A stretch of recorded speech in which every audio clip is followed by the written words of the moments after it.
Það þeir að koma af síðustu æfingu fyrir stóra leikinn á morgun. Já, við tökum eina rundar á morgun fyrramálið. Það svona meira bara til að hreyfa okkur. Hvernig búið að ganga? Hvernig gekk þetta æfingun í dag? Gekk bara nokkuð vel myndi ég segja. Nokkuð sáttu við hvernig hún svona þróaðist og það sem við vorum að reyna og undirbúa varðandi Spánarleikin.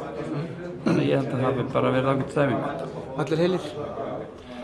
Já, allir sem fóru á æfingunni eru heilir. Það komið náttúrulega fréttir, Aron farin heim með sinna meiðsla. Hvað ætlarðu að gera í því? Ertu með að kalla á einhvern heimann eða? Hvað segirðu? Ertu að kalla á einhvern heimann? Nei, þetta bara staðan. Við erum hérna með ágætlega breiðan hóp og eins og staðan í dag þá vinnum við bara úr því sem við höfum og sjáum að hvernig það þróast.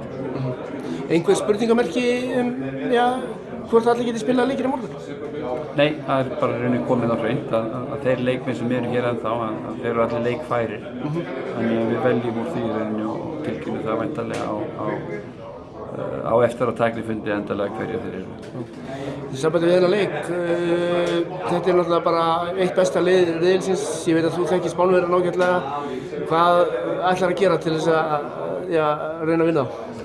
Það sem svolítið skemmtilegt í Spána að þeir eru svona vel spilandi lið, gríðarlega vel spilandi, spila til dæra einfaldan en árangursríkan handbolta. Og það þetta mikilvægt eins og alltaf að við þurfum að ná vörn og markvarslu upp og svona frammi við þurfum að spila gríðarlega skynsamlega. Við sjálfum sér getum ekki leyft okkur kannski að spila eins og við gerðum á köflum á móti Dönum. Við þurfum að vera mjög agaðir og halda boltanum vel og til að forðast það að við séum að fá mikið að hröðum upplifum í baki. Hvernig áttu von á að þeir byrji þennan leik á morgun? Svona út frá því sem ég séð í síðustu leikjum að þeir skiptum þjálfara núna í haust og hafa spilað 5 leiki síðan og við höfum skoðað þá held ég að verði svolítið hefðbundið spænst. Það er að segja 6-0 vörn sem hugsanlega breytist í 5-1 en að mestu leyti hafa í þessum leiki verið að spila 6-0.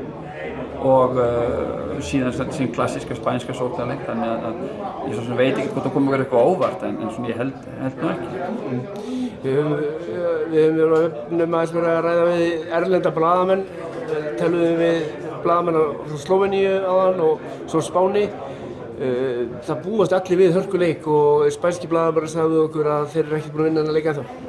Nei, og ég held að það sé nú eigi að vera hugafarið hjá öllum að það ekki búin að vilja vinna leik fyrirfram og ég veit það nú bara líkurnar 50-50 þegar lagt á stað í leikin en það gott að heyra það og það það sem við verðum að gera. Við verðum að koma og hafa trú á verkefninu, fara í leikin sem hörkuleik og gefa sjálfsög og það munum við gera, gefa tíða. Sjáum til. Takk. Gerðu það.